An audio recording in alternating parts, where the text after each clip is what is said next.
Hello again, viewers. Sparkster1701 here, and I'm here to welcome you to Aviation Month.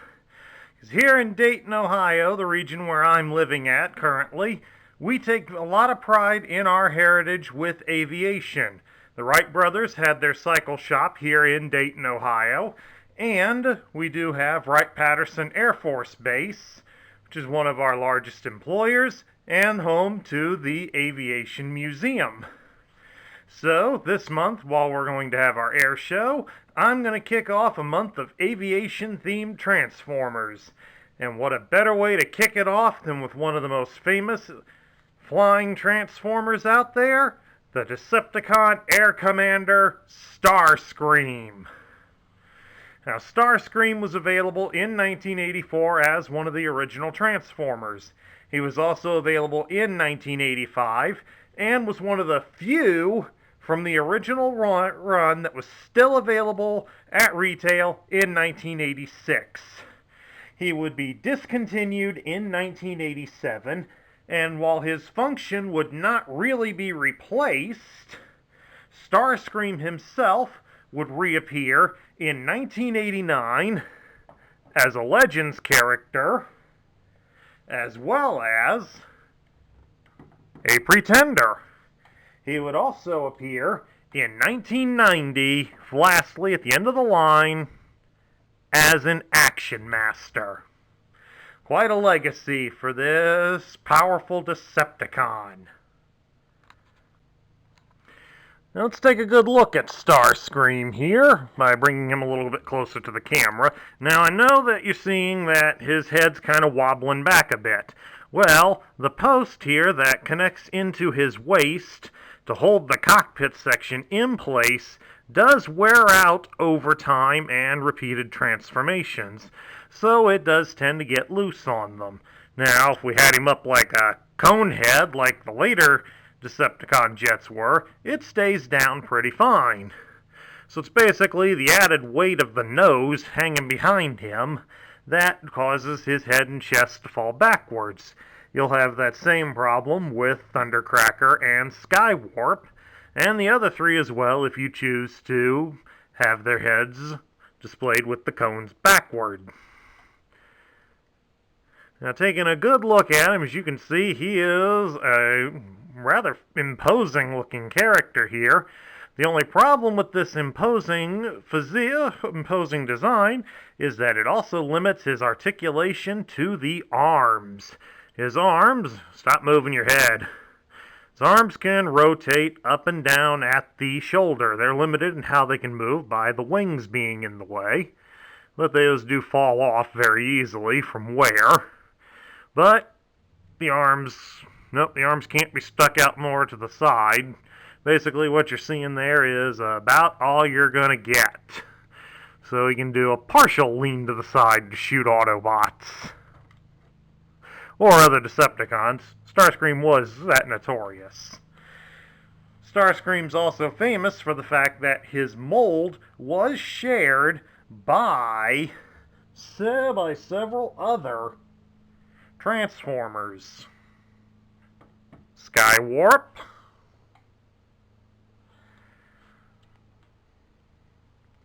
and Thundercracker are chief amongst them. But it was also shared the next year by Dirge, Ramjet,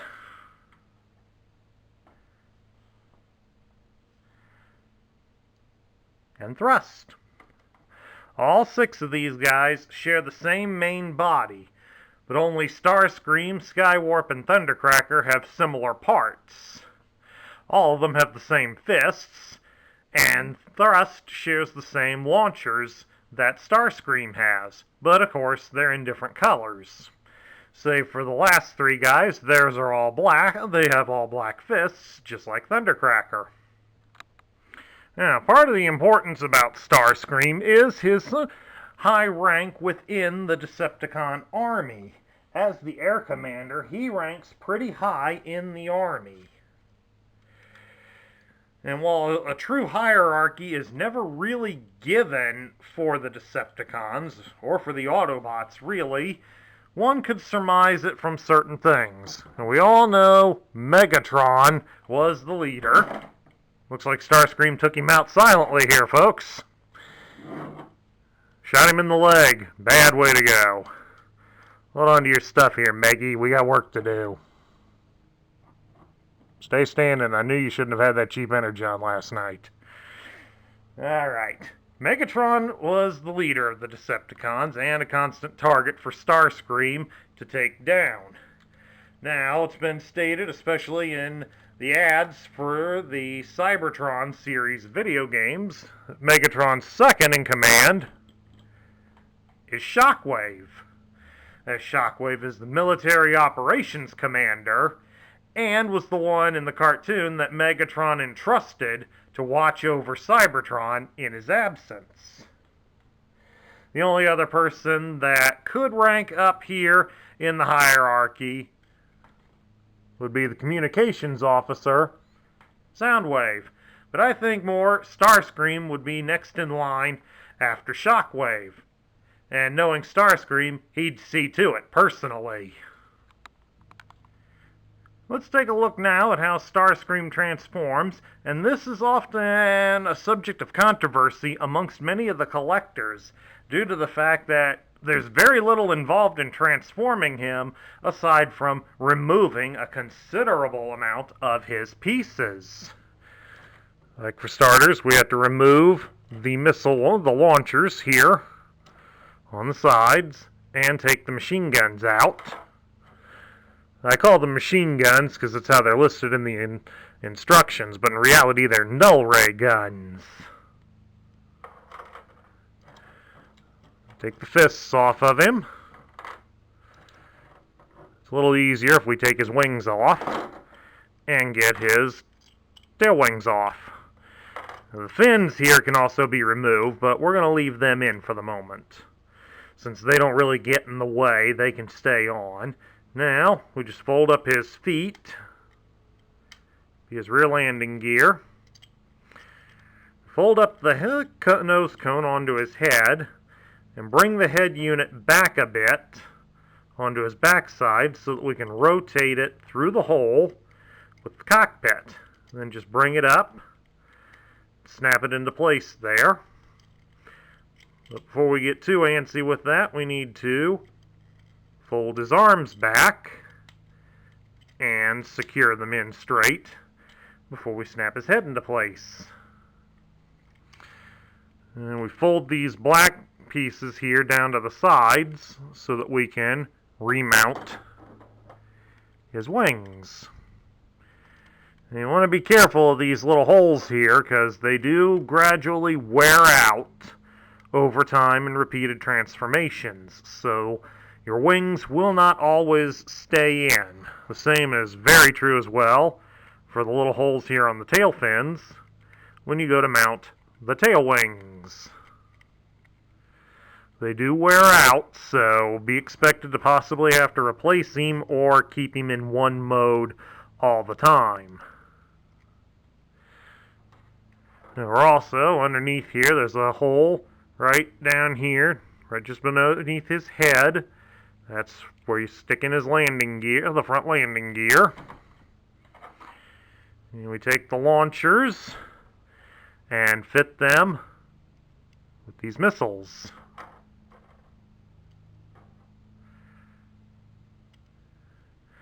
And these get connected onto the holes.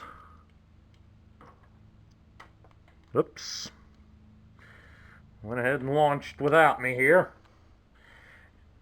He's anxious to take over, folks, but he missed me by a mile, and Megatron's on the other side. And then we set him down here, and there you have it, folks. He is now in his airplane mode, which is a McDonnell Douglas F-15 Eagle. Now, the F-15 Eagle entered service in the United States in 1976 and has been exported to other countries such as Israel, Japan, and Saudi Arabia. Production of this fighter craft is expected to end around 2019. In addition to sharing this mode with Skywarp and Thundercracker, and having rather strange, possibly experimental ones being done out of Thrust, Ramjet, and Dirge, he shares this mode with the Autobot Air Raid of the Aerial Bots, and with the GoBot Leader 1. I'll show you. My Leader 1 here isn't in the best of shape. His wings don't stay up very well. Again, playware. Bring down the landing gear on him. At least this is one thing Leader 1's got better over Starscream. He can at least close up his landing gear. And there you go. Get the hands out of the way here. You can see they are very similar aircraft. Starscream's just a little more colorful. My Leader 1 doesn't have his markings. Yeah, here. But all in all, it's a rather impressive looking little airplane. And it even does have an opening cockpit, which harkens back to his days of being part of the Microman line, where little tiny men could be inserted in the cockpit, and then you could have pretend flights where you'd fly him around. Then again, this is Starscream. More than likely, he'd eject the little man out first chance he could get. We know what kind of a treacherous person Starscream is, don't we? Now, taking a look at Starscream's parts, you can see another reason why he and many of his buddies are also subject to controversy. Look at this lineup of pieces that he comes with. Finding a complete Starscream is a challenge due to the fact that neither mode holds every single piece. By the way, for those of you who are wondering, this is basically what a stripped-down Starscream looks like, with no accessories at all. This body shape is what's shared amongst the other, between him and the other 5 of the Decepticon Seeker jets that were done in 84 and 85. Let's get him out of the way and take a look at some of these pieces that we got. First and foremost are his wings. As you can see on the back side, they just have basically the holes there to hold his launchers. Otherwise, they're rather plain looking, save for the nice red stripe on the side and, of course, the Decepticon insignia.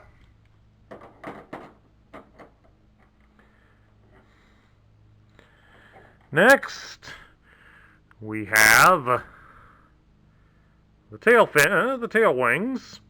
Now, these are hard to keep on him because the holes on the fins that they snap into often get worn out from repeated transformations, so they don't always stay on. So make sure if you got one to hold on to these. And they got nothing but little holes here on the back side. Don't really serve any purpose except to tell you which end is up. And of course you got these 2 tail fins. Nice red sticker over the blue. It's a nice looking color contrast.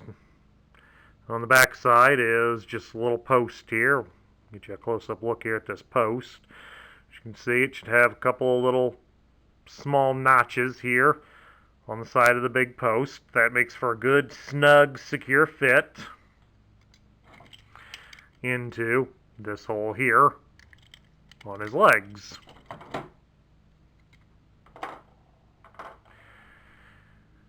This is his front landing gear. This piece is universally shared amongst all 6 of the Seeker jets. There's no differences between them at all. So if you're looking for this landing gear, because as you can see, it is very, very thin here. We're going to rest it here against my fingers. You can see it's pretty small. So if you need one, you happen to find somebody else that has it, go ahead and gut it for parts or something. Starscream has 2 of these rocket launchers. There's nothing really fancy about them. since like all the other Transformer missile launchers from 1984 and 85, here you can see the other side of one, proof that there's two, that these launchers are neutered, so they will not fire any of the weapons, they'll just sort of drop them. And as you can imagine, with wear, they don't hold very well. Now, a problem that's common with these is that in a lot of cases, some people tend to glue the guns or the missiles into these to permanently hold them in. If you're a true collector and enjoy having these around, please don't do that. Next, we have, if I can get him up here into the light without shadowing him, his fists. These are in a nice dark blue color. Starscream is unique in having them in the dark blue. Now, something to keep an eye out on these is that there is a variation on the fingerless side. Turn it at an angle here. This is one of the later versions, which has a little bit of a knot, which has a couple of notches in it to help hold it onto his arm better. Earlier versions of them were all solid. They were like this, all over. So unfortunately, I don't have any of the earlier versions on any of them, so this is the second version of his fists. Then we have his two machine guns, as they call them in the instructions, but again, for him, they're null ray guns. As you can see, these are very thin, so they do break and stress wear easily, so be careful with handling these and try not to step on them. And lastly, possibly some of the more the hardest pieces for him to find are his cluster bombs. As you can see, we'll get one here right here on my hand. It's very tiny. They're easy to lose, and Starscream also shares these weapons with Thundercracker and Skywarp, but also Thrust. So you have 4 guys that have these little bombs. So happy hunting, my friends, if you don't happen to have them complete.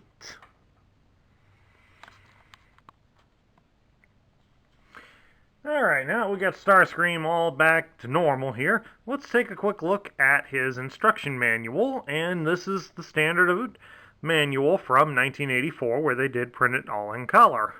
It's interesting to see that here on these pictures they give him elbows, but he does not have any elbows on the actual toy.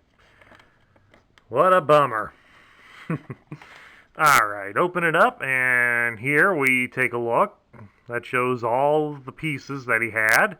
Strangely, it does not show his sticker sheet on here.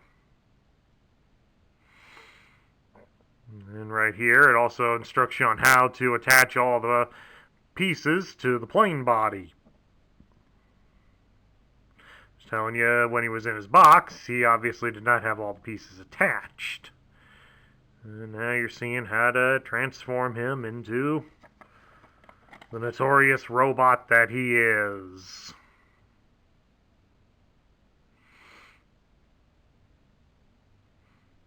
As you'll notice here on the instructions, they put one of the machine guns pointing upward. Rather interesting way to do it. Kind of almost looks like he could be something of a mock salute of sorts. Still, it is different and interesting. Different way to display him if you wish. Here on the last page, it talks to you about how to clip your robot points so that you can send them in for other mail-aways, like his buddy Thundercracker became in 1986. And then down here, you have your instructions on how to read and read your tech spec decoder. Speaking of the tech spec, we're going to take a look at Starscream's tech spec, and this was clipped from the back of the box. You can see right here on this edge is some of the artwork from the box. On the back side, it's just hunk of cardboard. And this picture would have been on the front of the box. It has his faction listed as Decepticon, and it's colored in purple for that, and gives his name as Starscream. His function is Air Commander.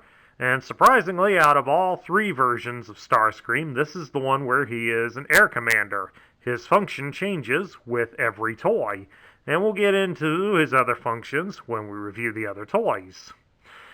Starscream's motto is, "Conquest is made of the ashes of one's enemies." Seeks to replace Megatron as leader. Ruthless, cold-blooded, cruel, considers himself the most sophisticated and handsome of Decepticons. Believes Decepticons should rely more on guile and speed rather than brute force to defeat Autobots. Fastest flyer of group, can reach Mach 2.8 in an altitude of 52 miles. Shoots cluster bombs and fire and null rays which disrupts flow of electricity. Very good at what he does, but sometimes overrates himself. Which does fit the profile of Starscream, a treacherous, arrogant mechanoid that one should be very cautious with dealing with. Now let's lay the decoder here over his tech specs, and this is a point of contention amongst many fans due to how his stats come off as. Let's look at him here. It gives his strength as 7, his intelligence is also at 7, his speed is 9, his endurance is 7, his rank is 5, his courage is 8, his firepower is 7, and his skill is 7. Now, these stats seem to be rather on the low end of things when you consider how powerful Starscream is. Some people believe that his stats were switched with those of Skywarp. Now, when you see that Skywarp has a rank of 9 and courage of 9 and a skill of 8, these stats seem to reflect more of what Starscream should be. So for a lot of fans, they believe that the stats for these two got switched. But when I go over Thundercracker, I'll show you that Thundercracker's should have been with Skywarp. So I believe that Thundercracker has Skywarp stats, Skywarp has Starscream's, and Starscream has Thundercracker's stats. Now, Starscream has been a popular character throughout the media, especially from the 1980s cartoon series, where he was voiced by Chris Latta, a fan favorite, who also, in the series, for Season 1, voiced Reflector. Latta is also famous from the Hasbro cartoons, as he was Cobra Commander in the G.I. Joe cartoons. Now, an interesting theory to throw out to all of you on Starscream does concern his voice actor.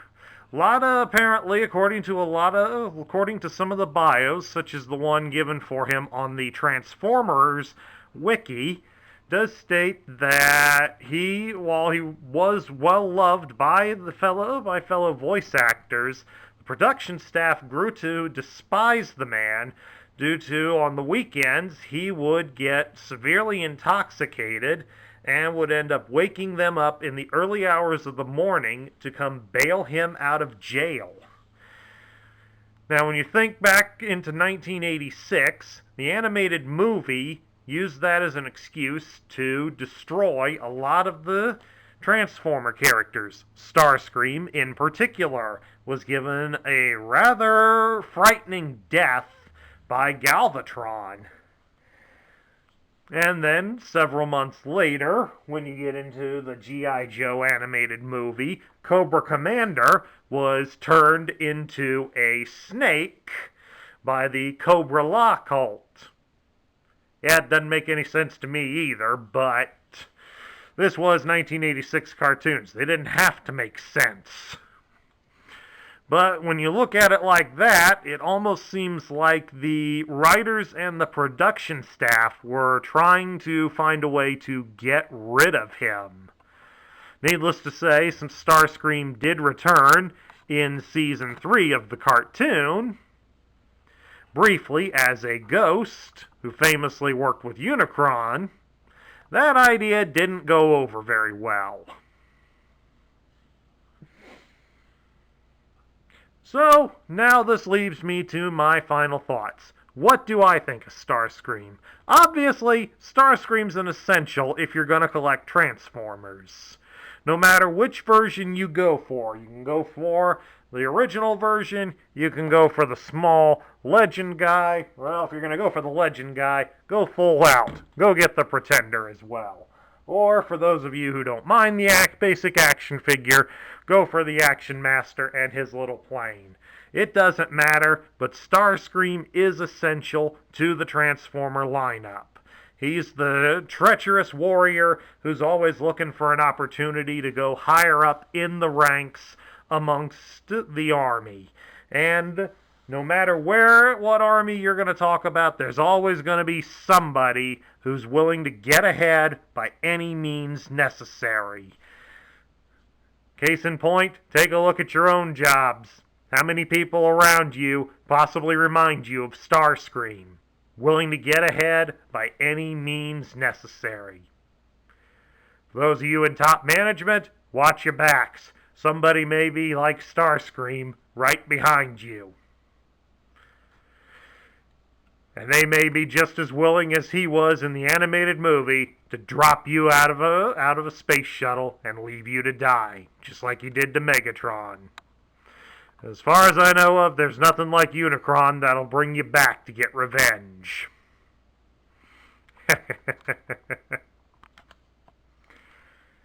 And with that, folks, this concludes my review of the Decepticon Generation 1 Air Commander Starscream. I hope that you enjoyed this review, and that you do please give it a thumbs up here on YouTube. And if you're not a subscriber, what are you waiting for? Hit that button down there and subscribe. This is our first video for Aviation Month, and I'm really looking forward to getting through all of these and showing off different flying machines. Next week we'll have more Decepticon flyers, and at some point we will cover an Autobot flyer, so please look forward to that. This is Sparkster1701 saying catch y'all later.